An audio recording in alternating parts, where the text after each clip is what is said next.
Good afternoon, folks. John Cantera, the double broker bounty hunter, here with Stop the Scam. So glad you could join us this week. I apologize about last week. I was sick as a dog. I barely have my voice back. I probably won't have it by the time the show is over, but that's okay.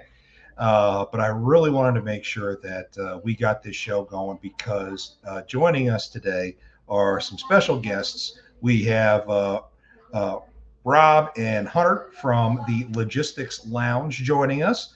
They're another logistics podcast. They do everything from a broker perspective, and they're on a few times a week. By all means, please check them out. I've got their LinkedIn stuff on the bottom of the screen. So please, by all means, hook up with them and check them out when they go live. They are always very entertaining, and their production value is so much better than ours. So my hat's off to them for that. So Kate and I are going to go ahead and run off with some updates on some investigations we've been running. Kate, I know you got some more on MABE. Let's go ahead and hit that one. More complaints. They just keep coming. They keep coming, and it's nonstop. And if I thought my phone rang all the time, all day long before, it's insane now. It's so sad that all of these people are being screwed out of their money. And I have personally heard out of their mouths that it's like they think it's funny. They think it's funny. We were on the phone, and one of the carriers had called them. He was on there, and I said, one of these days somebody's going to take you to court. Like, eventually somebody's still going to have some money left over after you pick the crap out of their pockets, and they're going to take you to court. And he just kind of like laughed it off. Oh, you're like the 100th person to say that. It's just really sad. So do your due diligence and look into who it is that you're trying to work with, because people, especially Facebook, some people don't like Facebook. That's fine. Some people don't like social media. That's fine. But get on the dang internet and just search. People talk on Facebook. Some people never stop. So get on Facebook and just search. Search who it is that you're talking about, who you're talking to. And I mean, there's so many things that come up. So many trucking groups are public. So many things will come up.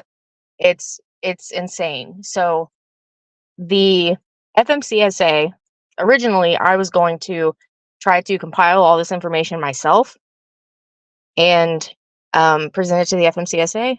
However, it's too much. It's becoming too much.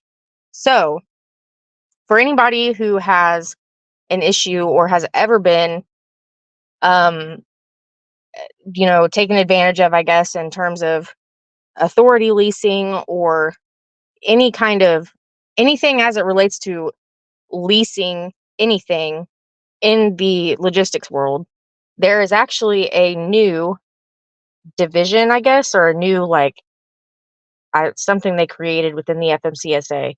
I think it's called the Truck Leasing Task Force. The email is like tltf@fmcsa.gov. And you can email all of your information there. Highly recommend that you send any supporting documentation for whatever your issue is to that email. You cannot call them. There's no phone number to get a hold of them, but you can email them and they will see it. So I'm not saying that anything. If you could do me a favor and in the banner section, put together a banner with that email address so we can post that up there for everybody in case someone else has got this issue. That way we can get some awareness out there. If you can go ahead and put that together, that'd be helpful. Yeah, I'm on my phone and I don't really know how to work it. So I just got a new phone. Text me the email address. I'll throw it up for you. Okay, I have to. All right, I won't be able to hear you for a second, but I'll send it to you right now. Oh, it's quite all right. I'll do my update. So anyway, I just wanted to give everyone a quick shout. With me being sick all last week, I didn't have a lot going on. But I deal a lot with fraud cases that extend out for a period of time. One of the latest I did was a claims issue. Carrier was given a freight guard for failing to settle on a claim. The way I ended up getting that freight guard removed was that I convinced the broker that we should do a joint investigation to determine liability. That joint investigation uncovered a third party witness who corroborated the shipper's side of the story and put all of the liability squarely on the carrier. Well, I'm sorry, carriers, I can't defend you if, well, frankly, you're liable. So I'm going to do the best I can to put you in the best possible negotiating terms. So we had negotiated settlement terms. I also provided the necessary documentation for their insurance company so the insurance company can go ahead and take on the claim. And then I was ghosted for over a month. I get hired to remove these freight guards. I stay on free of charge to consult and help these carriers deal with these claims so that it doesn't impact them dramatically, especially if it's a $10,000 claim at one time. 1-2 truck fleet can't absorb that in a shot. Well, I can negotiate terms to make that more palatable. They went behind my back. They agreed to the terms that I had set up with the broker originally. They signed an agreement last week and never informed me. And of course, they stiffed me out of my bill.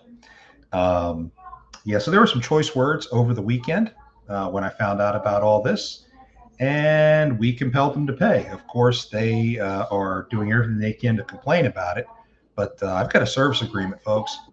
I promised I was going to get rid of the freight guard. I promised I was going to help out in the negotiations free of charge after the freight guard was removed. I followed through on all my promises. Thankfully, they finally paid. So good stuff. Good stuff. Guys, what we do is a very specialized service. Most people cannot call brokers and get them to remove freight guards. We have a very high success rate of doing so, and it's because of our approach and our ability to negotiate with brokers. So if you have an issue, contact us. We can do what we can to help you. We'll give you a quick idea of what the odds are. Unlike most lawyers or anybody else that does this, you do not pay up front. With a double broker bounty hunter, you only pay when the results come through. It's $500 to get a freight guard removed, and only if we're successful. If we are not successful, it's only a $50 investigation fee. And again, you don't pay until it's all over and done with. So that's the guarantee. If you sit there and call an attorney, you're going to spend $1,000 just in the retainer and the time for them to write the letter threatening like hell the brokers. And boy, that really does not get you anywhere. My success rate's over 80%. So if you got an issue with a freight guard, give us a shout. Kate and I both are very good at this. So you can always hit us up. Just email us, dbbh.hotline@vigilanttransport.com or kprice@rockdovefs.com, and we'll be happy to help you in any way we can. All right. With all that being said, let's go ahead and get to our guests from the Logistics Lounge. Fellas, it's so glad to finally have you here. I know we've tried twice or three times now to get you guys out here, but I'm glad you're finally here. Welcome to the show. Thanks for having us, John. It's good to be here. Things happen, so glad that we can get it done and finally get over here. Yeah. So why don't you tell everyone a little bit about yourselves? Yeah, I guess I'll go first. Well, my name's Hunter Woodfin. I'm the freight hound on the Logistics Lounge. Been in the industry for, I don't know, about 6-7 years now. Got my big start at one of the three-letter devils that we like to call them, big brokerage type. Fell in love with drayage over there and have had quite the journey so far. Opened up a brokerage out of Montreal here in Nashville. Lived up in Chicago for a little while. Worked asset based on both sides, truckload and drayage, and have gone into some international stuff. And now I am here with Rain Dogs Trucking and Logistics based out of Willowbrook. So handling some dry load stuff there, helping them launch their drayage department, and fighting the good fight right alongside you, John. Double broker bounty hunter junior.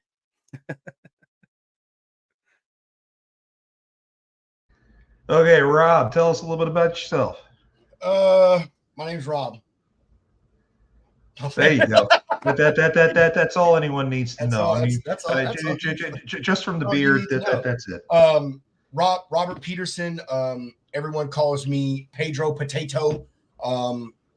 Got into logistics in the military. Was an 88 Mike. Got hurt. Got out of the military. Took that. Got my CDL. Drove over the road and locally for 10 and a half years.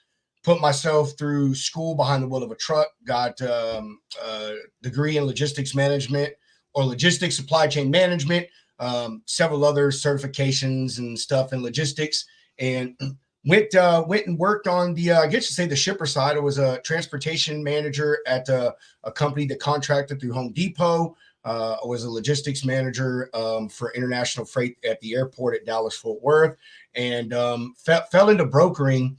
I mean, really because of COVID. I think like a lot of people, and I know that sounds bad, but I really wasn't looking to be a broker. I got approached by someone to help them open a brokerage, and just kind of stuck with it. 3.5 years later, here I am. And now I chill 3 days a week with my home slice over here, Mr. Hound. And we do the logistics lounge, and we're just out there, man, helping do our part to keep America moving, Brevik. That's right.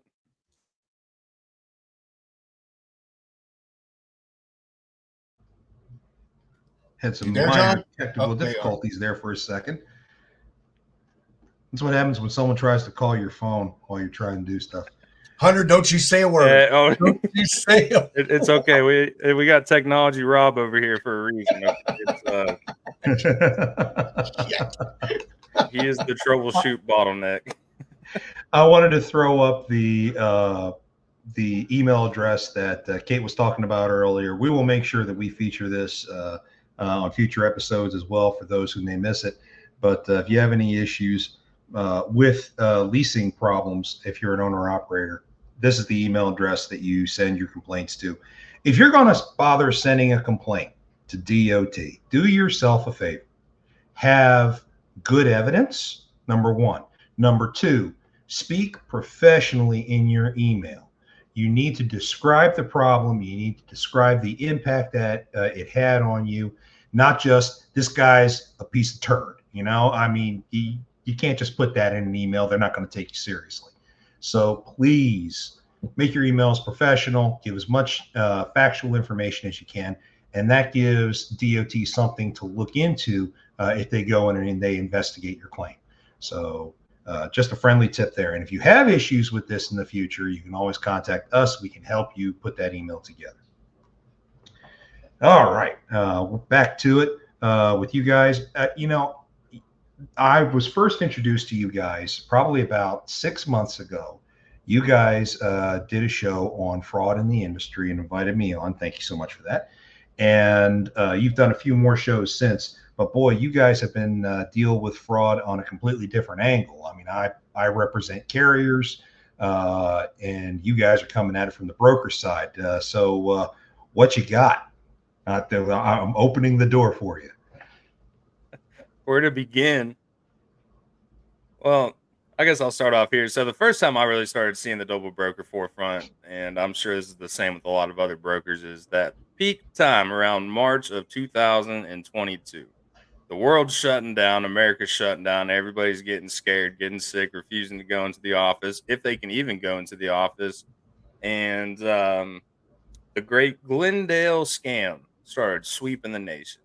And I mean, just since then, I mean, it's gone from, mega 3PL corporation out of Edinburgh, Texas, and they had their 5,000 whatever MC MC numbers come across. And I mean, I've seen some crazy stuff, John. It's not just your typical, like, I'm running from California to Illinois, so I'm going to throw a flip phone in the back of a dry van and rail it.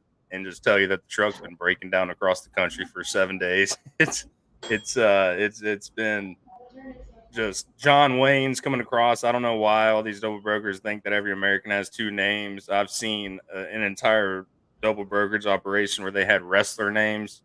So we had, everything but Triple H come across the board. John Cena's, Dwayne Johnson, but it got to a funny point, and but it was sad though, because we didn't know what to expect. This was, as a young broker, and especially at like a new authority, this is when, we were starting up this brokerage through the Canadian company. So our MC number was fresh. So we were having to pick from anybody that would work with us, because they didn't know like we would pay them, yada yada. So yeah, it was an uphill battle. And so fighting through that, it was an absolute slaughter. I mean, we would have to just do it at whatever we could. And, back in those days, there weren't as many people fighting, against it, because obviously it's been a thing for a long time, but, we didn't have people like you or people like Carrier Check or, people like Dale Prax out here that are on the forefront telling us what we need to look out for. So fast forward to these days, and I know we'll get into much more depth about it, but I mean, you just have to check. Like, the main thing I'm catching is fake addresses, which if you're out of Wyoming and you're in the same building as 1,500 different companies, or, you have a good MC number and your email address is dispatch dot whatever at Gmail, like, I'm catching it left and right. I have seldomly had anybody that has gotten under and, taking a load from me without knowing, but it is scary, because for all I know, I have been double brokered and have no idea, but it's tricky. It's very tricky. Bait and switch. This is a nice little comment here. Bait and switch. I have seen bait and switch tactics getting used sometimes by some brokers who are having a hard time covering a load. For example, and if I'm correct about who this particular user is, they had inquired on a load on a Friday that they wanted to deliver on a Monday, but delivery was on Tuesday morning. So they would end up losing all day Monday. Right. So they denied the load. Well, they got called back later saying, oh, no, the delivery is going to be Monday morning now. So they went ahead and they took the load. And of course, as soon as they show up for delivery, no, your appointment is tomorrow morning. And the broker just offered them a paltry $250 for the layover instead of the $1,500 that the carrier asked for to sit on the load. So bait and switch is one of the big issues that a lot of carriers are complaining about. What do you guys know about that from the broker perspective? So I'll get to that one, and because I watch everything. That's a guy named Tom Wilkinson. That's who that is, John. Anyway, so as far as the double broker thing, Tim Wilkinson. I'm sorry, man. I'm sorry, Tim. I didn't mean to say your name wrong. The double broker thing, I've experienced it since I got into the industry as a broker. I mean, I came in 2020, I think August 2020. So I've just dealt with it from day one. Now, I did not know about how big of an issue it was. I had heard, but I didn't know how big of an issue it was till I got to the company I'm at now. And so I will admit it is probably highly likely that I was double brokered with the first company that I worked with, because we had no processes in place. Like Hunter said, we were new MC, no credit. It was like, shit, if you're sorry, John. If you're going to run my load, like, watch your fucking language, dude. Hey, I know how we are, man. And like, sometimes I forget, and I think Hunter has too, like, oh crap, this isn't our show, man. Especially since it's StreamYard. It's so weird. Anyhow. So, and I actually had my first experience with catching a double broker. I don't know, probably about 2 months after I got here. And luckily it was just a carrier who paid attention. And I want to say that we can have all the processes out there in the world, but you carriers are on the front line. Like us brokers, we need your help too on this stuff. You know what I mean? Because I'm telling you, 99% of the time, we're not aware that the situation is going on. And simple things like looking at a BOL, which is exactly what this guy did. My shipper, he puts my name on the BOL, not the carrier I send, my name. And they caught that, and they called me up, and it ended up going good for that guy. He ended up getting paid, I think it was $1,200 more than what he booked it for with the double broker. And coincidentally, he was a carrier, brand new MC, like 32 days old. Nobody's going to work with him. And, he just took what he could get. So, but, since then, like Hunter said, I have seen it come in many shapes and forms. I've seen the scams just really evolve over time. It was pretty easy at first, anything with like a Gmail handle, that was an automatic like red flag. And people say that, but in our mind, when it only costs $12 to get a business domain, it's like, if you can't do that, that's an issue. For a year, by the way, for a year. Yeah, $12 for a year. I mean, that's cheap. Yeah, it's cheap. It's nothing. Yeah. So, and then things just evolve from there. So, we've had to implement more processes and add layers to the things that we do to try to, mitigate our risk and the risk of the carrier. And I'll say that the double broker thing it's one of those things in the industry that very few people will admit it, but us, the carriers and the brokers, we're on the backside of this thing, man. Like these people are staying steps ahead of us. And it sucks to say that, but we are and always have been in this game playing catch up, which is usually the way it is with most scams. You know what I mean? Ponzi schemes, real estate schemes, anything you want to go through, it's usually the people trying to fix it, or on the back end, trying to catch up. So it's been quite a challenge, but if you implement the right things, right processes, use the right software and databases and such, then it's pretty easy to keep yourself from being double brokered as a broker. Now, carriers, that's a whole nother word for y'all, or a whole nother issue for y'all, because carriers struggle enough out there as it is to pay for fuel and insurance, and try to tack on something. I don't even know what highway costs a month, but tack on highway a month, or tack on e-carrier check, which, shout out to Jared and Nate, e-carrier check. Y'all do want a good one, go check them out. Nate and them will give y'all a month free to check out the platform. And it's a lot more than just verification stuff. But, things like that are hard. And also dispatchers, they sometimes don't have time to be getting on FMCSA or all these other things and calling every single number that is listed for a broker and verifying information and things. So, it really kind of sucks for y'all to say that in a way, the shit kind of rolls downhill if we miss it, and y'all get stuck with it. Tim, I want to roll right into your comment or question, comment, whatever. Personally, I'll say I've never heard of this. I will be quite honest with you. I've never heard of it, and I talked to a lot of carriers. Now, I will say I have done that, but by accident. It was completely my fault.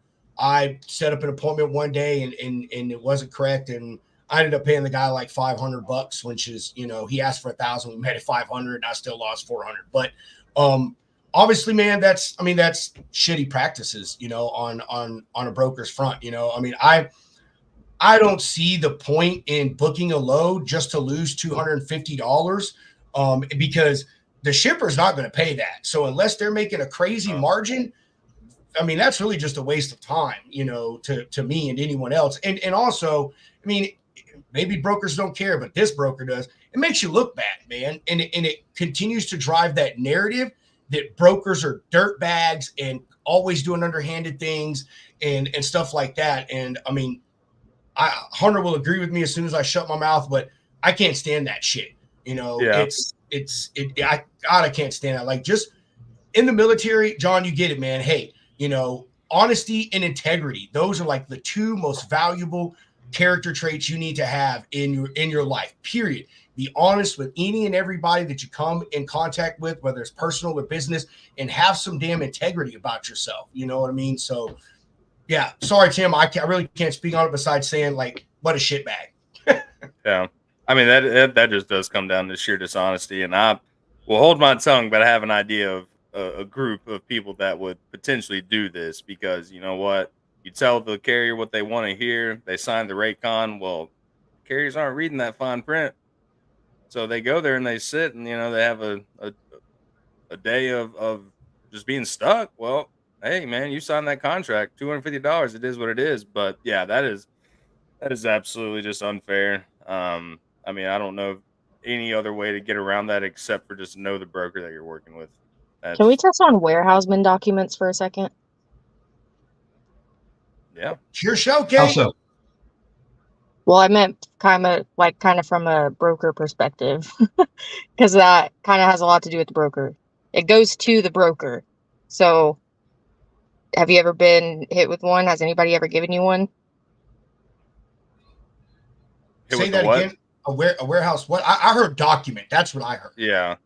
It's a warehouseman document. It basically is a formal piece of paper that says, hey, your load is sitting on my trailer. I was told that I could deliver it at this time and they will not take it. So here I am serving you this piece of paper that says this is my rate and this is what you're going to pay me for having it on my trailer for the extra XXX amount of time.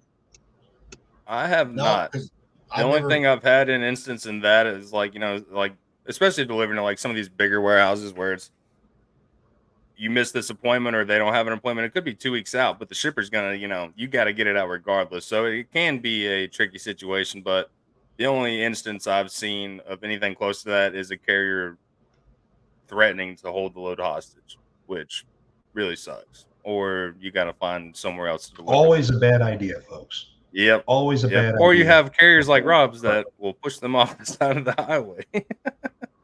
I'm kidding, but yeah, I don't know. That's tough. I've never even heard of that, but I mean, I think that's something that carriers should probably be known about. Because that See, makes I it a don't whole know different how that, ballgame. but I don't know how it works in terms of, I don't know a whole lot about it. I know what it is, but I've never personally sent one. I've never personally used it. I just kind of have like a draft of it just in case. Right. But it kind of seems like, and I could be wrong, but it kind of seems like it falls into the same. So if there's a carrier rate circular, you know what that is? So if there's, Talk about a tariff. yes. So when there's a tariff, it goes from the bill of lading is the first initial go-to document, right? And then it goes to the rate con, if I'm not mistaken, and then it defaults to the carrier's rate tariff. Is that right? Am I right? I'm gonna take. I'm I'm not gonna take your entirely word for it. sure. I've Yeah, honestly read- I can't. Yeah, Yeah, speak we're on working that. on the spot market as long as I have. Yeah, it's all about the rate confirmations for me. Well, I mean, hell, Yeah. I rarely have hit anything on tariffs. I mean, I've never seen it. I've never seen like detention pay or layover pay or anything like that specified on the bill of lading. But from what I understand, it automatically, the bill of lading is like the number one. That's what it would go to. And then if there's nothing on the bill of lading, then it defaults to the rate confirmation. If there's nothing on the rate confirmation, then it defaults to the carrier's rate tariff. But I think and by the way, maybe this is a little hypocritical because my carriers don't have rate tariffs. I need to make them some, but everybody needs to have one in the event that something like that happens. And there are a whole lot of rate confirmations that do not specify detention, layover, any of that. So if you kind of don't really have a leg to stand on if you don't have one, like you can't just demand it. You can try, but it's not going to get you anywhere except into a fight. So everybody should have one. But my point is, I don't know where a warehouseman falls in terms of that. Like, I don't know if that is any more accepted, I guess, or like I don't know. I don't know what I'm trying to say. I get think what we're y'all saying. starting. Hunter, we Rob. actually, I don't know if you were in the room on X the other night, but someone was actually talking about this. It may have been TJ, I don't know, but someone had a load and some shit had went down and the load couldn't get delivered. And that was the nil. But yeah, see a nil, but Nil's in contract freight. He's with Cargill, so he was getting paid like $600 a day, like because that trailer just had to sit. So I mean, that's more. I mean, that's direct, compared to going through a broker. On my side, like if I'm picking up a load from whoever and they, say, hey, you got to set up an appointment with this receiver. Well, if that receiver says I don't have anything until Tuesday and it's obviously a 3-day load, well, I'm going to talk to my shipper and say, hey, can you call somebody and see if we can't work something out? Because most of the times, like, you can work your way in there. Or like, if it's, because nobody wants to spend that money. Nobody's going after anybody and trying to screw them over. So, I mean, communication does help out a lot, but, the warehouse thing, that would definitely be something to look at, because if I sent that to my shipper or whoever and was like, hey, like, this is what's going on, I can pay them the 200, or I probably won't tell them I can pay the $250 because that's just not fair for anybody, but that gives you a little more leg room to, a little more foundation to stand on than just, hey, my driver has to sit for a day. Well, they don't know how much it costs for a driver to sit for a day unless they've been in this industry for a long time. So, and I want to add this, that I've heard, now that you've explained it, I've heard exactly what you're talking about. And if I'm understanding what you're saying, is it's basically the carrier saying, hey, my trailer just turned into a damn warehouse and here's my warehouse fee. Am I correct on that, Kate? Pretty much. Okay. All right. So I have heard of that, and I almost had it happen to me one time, but it was the driver's fault and he didn't think that we were going to catch it, and I caught it. But anyway, long story short is, here's what it comes down to in that situation is it's going to be, like you said, a reverting back to the rate con on the broker side. And, the carrier can send whatever they want. Hey, I need $1,000 for this load, or I'm not delivering it, or whatever. And then, broker says, hey, well, the rate con says, here's what the detention and the layover policy is going to be, so forth and so on. If you decide to hold the freight hostage, then the game gets upped, and we're talking about filing claims and doing all this stupid, nasty stuff that we all know what goes on. And then it becomes like the hostage freight situation, which I've ran into carriers who they love that. It's, oh, I'll just hold your stuff hostage, and I'm the broker. Have fun. I don't care. Sit there with it for 5 days. I really don't give a shit. I'll do my best to get it off, but I want to say I'm not the broker this happens to, because I schedule appointments accordingly. Last week, I actually canceled a guy getting loaded.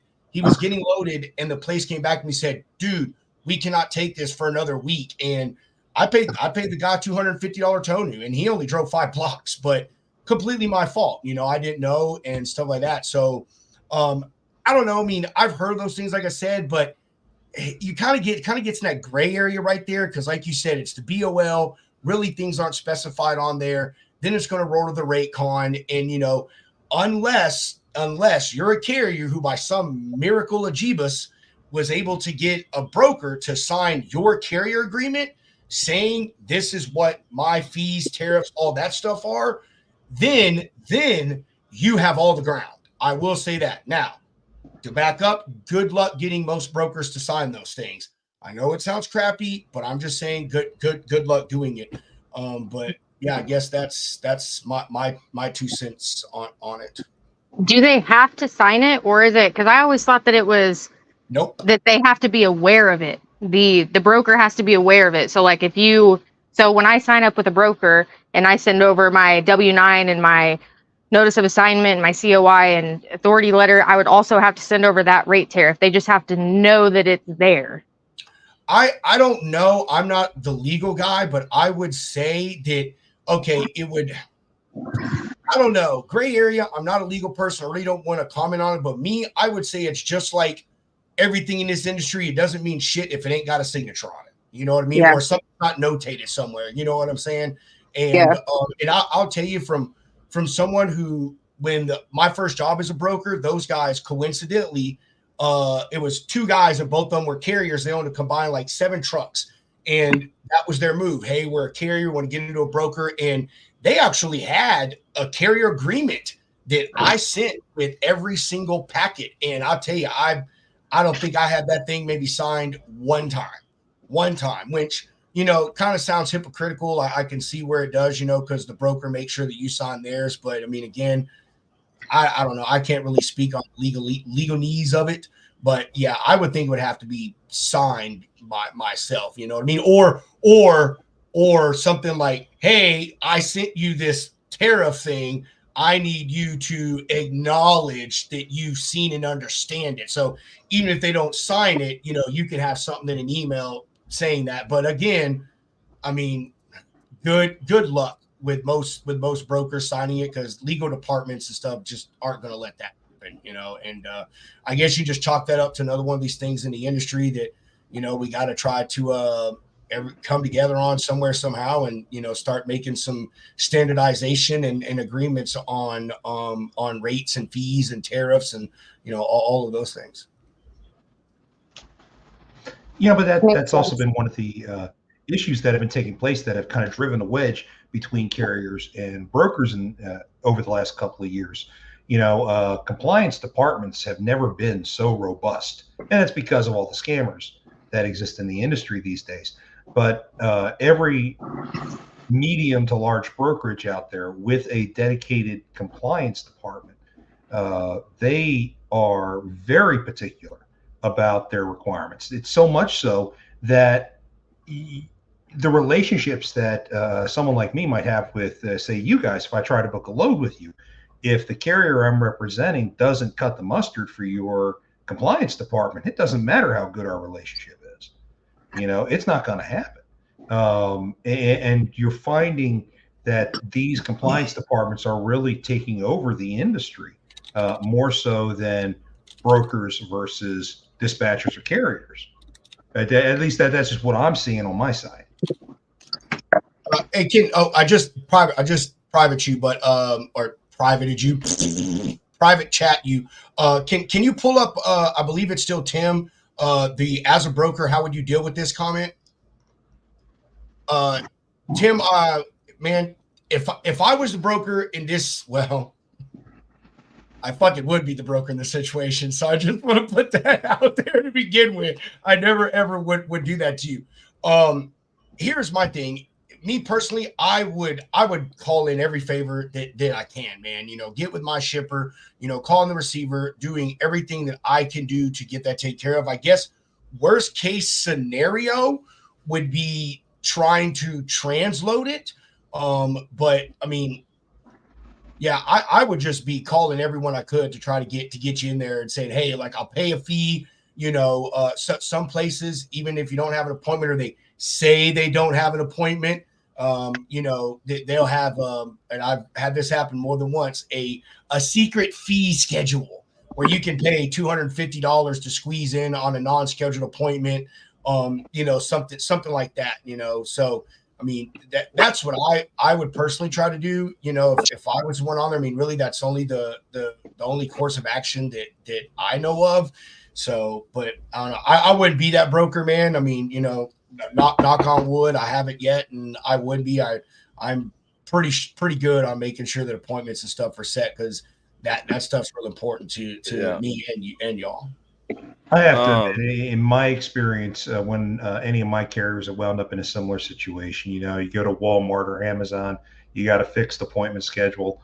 And if they miss it, well, okay, we deal with that.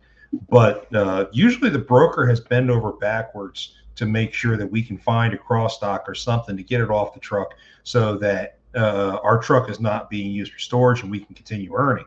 Now, that has just been our experience. Now, to Tim's case specifically, it was specifically it's the bait and switch, and I think we all agree that is just absolutely wrong and unprofessional on every level imaginable. Now, as I understand it, that situation did end up getting resolved. It did end up getting resolved in a somewhat amicable manner, thank God. But I've got to follow up with the people he's been dealing with to make sure that actually has closed. Tim, I'll give Jen a call later this evening and see what she has to say about it. Now, so Tim, I'll tell you what, I'm going to tell you some brokers going to get pissed off at me about this, but I would tell you what. All right, everyone, turn your recorders on, please. Please, yeah, everyone, turn your recorders it is. It's going to make people mad, man. But like, one of the things that I think makes me a good broker is because, like I said, I was out on the road for 10 years, man. Granted, I was never an owner operator, but like, I know what it is to sit, man, and miss my next load, to the house or that next big paycheck. So, I don't know, man. Hey, maybe you got to be that carrier and say, hey, check this out, man. You can either unload it here, or you can come pick this shit up 300 miles from my house next week, and you can figure it out then. You know what I mean? Oh, and by the way, I'm going to shut my reefer off. Like, I mean, all this is crazy, and it could backfire on you. But man, sometimes, man, you got to put pressure on actually brokers like this. You got to put pressure on them, because they got to learn the lesson, man. If they did it to you, they've done it to someone else, and they're going to do it again, because this is what they see. Oh, I'm making $300 on this load. I'm going to screw over Tim here. I'm going to pay Tim $250 and I'll still make $50.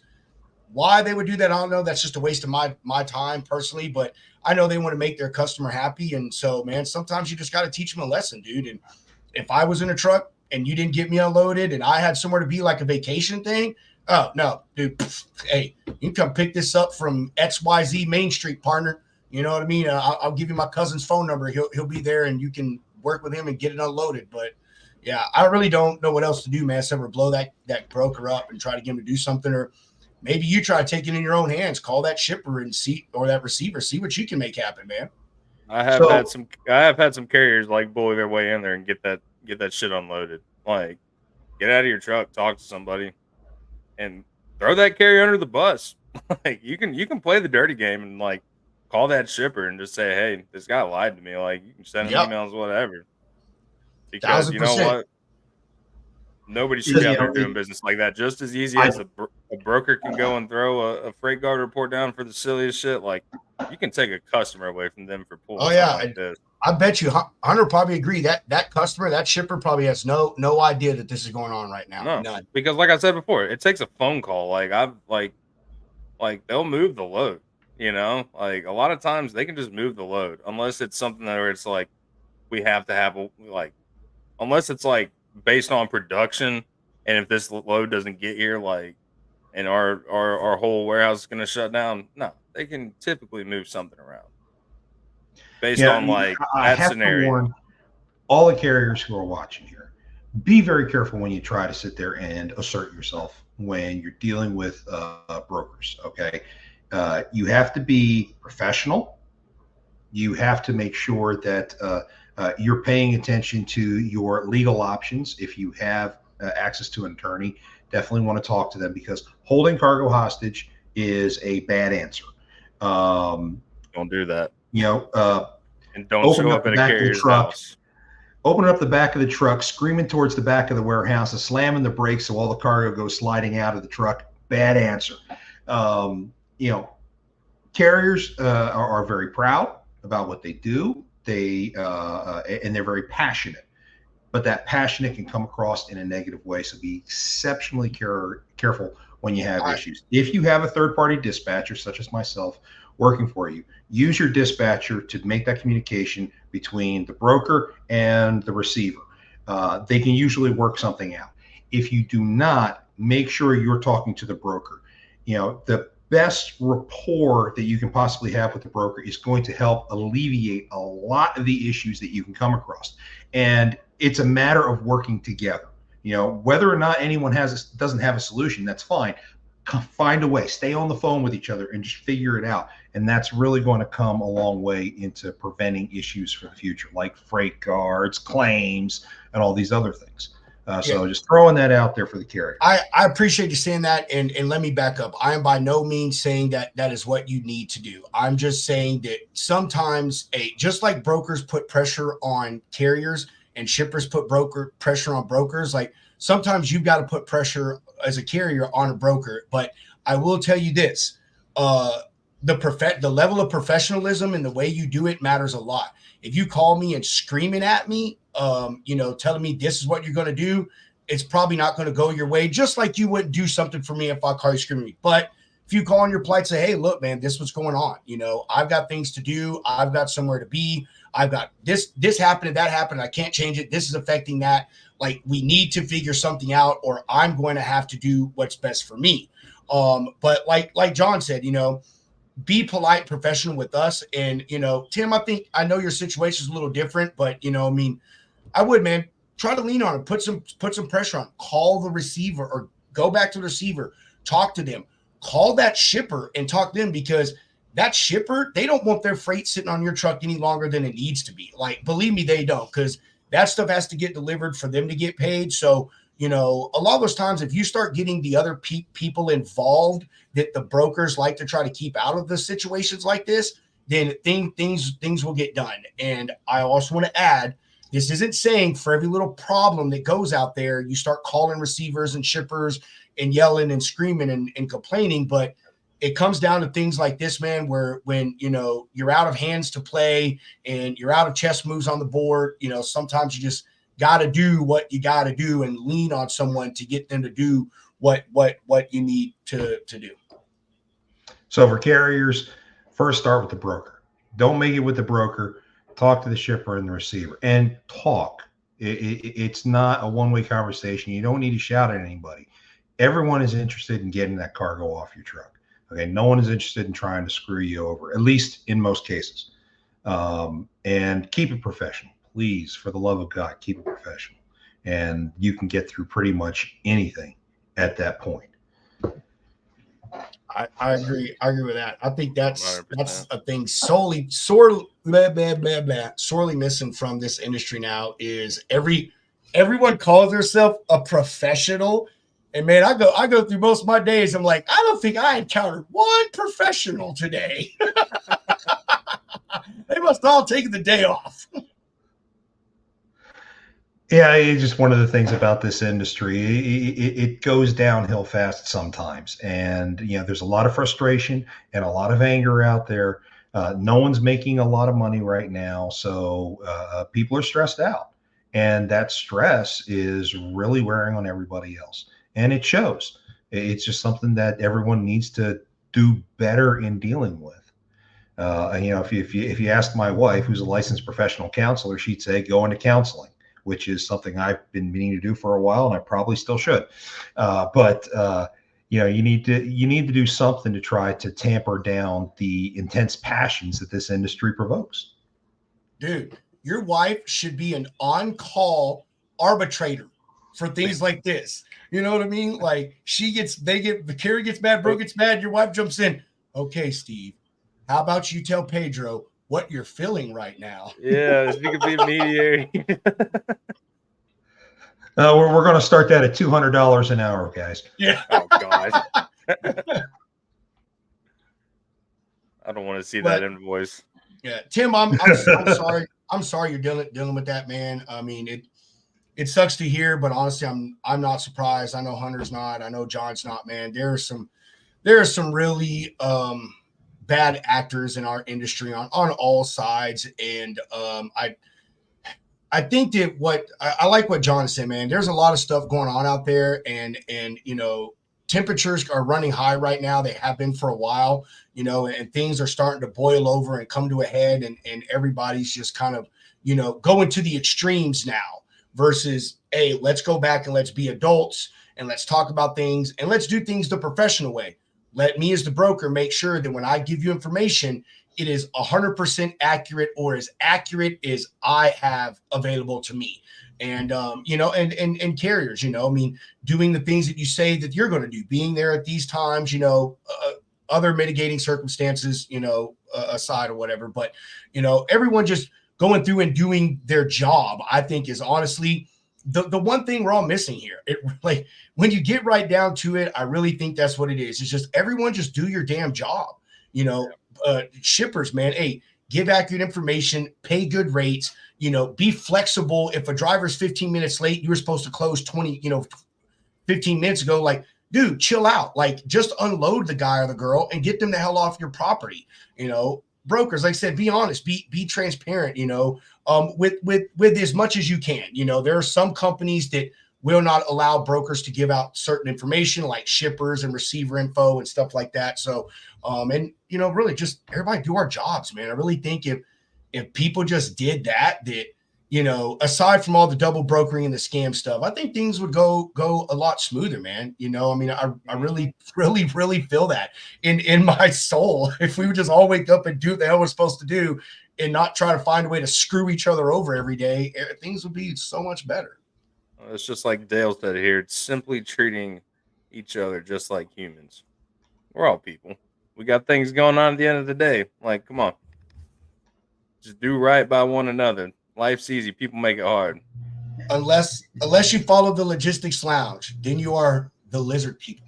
then it's a little more interesting, but So with the 10 minutes or so we got left, guys, what is the worst that you've dealt with when it comes to fraud in this industry? What's the worst story you guys have been through? That'd probably be my first ever drayage project ever in my first year of brokering. So I had a huge drayage customer out of Long Beach, kind of knew what I was doing, seemed easy enough. Things were going grand, and this project ended about a month in. We probably ran upwards of like 900 different containers, whether pulling or shuttling from yard to yard. And the carrier obviously was sending us over all these invoices while I was working for one of the big brokerages, and they wanted us to clear the boards. They did not want to, our accounting team didn't want to see anything on the boards, yada, yada. So they ended up started paying some of this stuff. And my customer comes back and he starts disputing invoices. Well, I guess this is a little bit of the company, a little bit of the carrier. And so they ended up paying all this money to this carrier. And my customer comes back and he's like, hey, everything went well, but, some of these rates, I don't really agree with. We just need to shave off a little bit here and there. Well, I get pinned with the task of calling this carrier up and seeing what's going on. Like, hey, can you send us this paperwork, yada, yada. Well, come to find out, they completely shut down their business, quote unquote. Like, shut down all their phone numbers, couldn't get a hold of anybody. Like, I couldn't get a hold of my OG, like my original dispatcher. And so they took off with about $200,000 undocumented freight, and I got stuck with the bill. Yeah, it was bad. But I did digging, man. I was like borrowing people's cell phones off the street. Like, hey, can I call this number really quick? And I finally got them on. But yeah, like they just completely, like they knew that they had screwed me over, because this is one of the things I've learned. Don't put all your eggs in one basket. But they were one of those bottom feeders. They were late charging us with all these back bills and stuff. And this company I was working for had not dealt with drayage yet, so our department is still being built up. And they just completely went off the map and just left us with this. Yeah, it was bad, man. It was bad. And but yeah, outside of that, I mean, we've had some. I've never personally had freight get stolen. I've seen it happen, but probably the worst thing that I've dealt with after that one is the truckload from California to Illinois, where they just took the doors off, put a phone in for tracking, and sent it on the rails. And it took 2 weeks to get a 3-day ship, a 3-day truckload to where it was supposed to be. And that was about it. But day by day, man, they're still in the inbox, trying to pull a smooth one. Yeah, I want to address Dale's comment here. And Dale, thanks for bringing this up. One of the, and I wholeheartedly agree, FMCSA needs to do something about this crap. I know in my world, I would have FMCSA stop accepting new authorities for a minimum of 6 months, period. Just flat.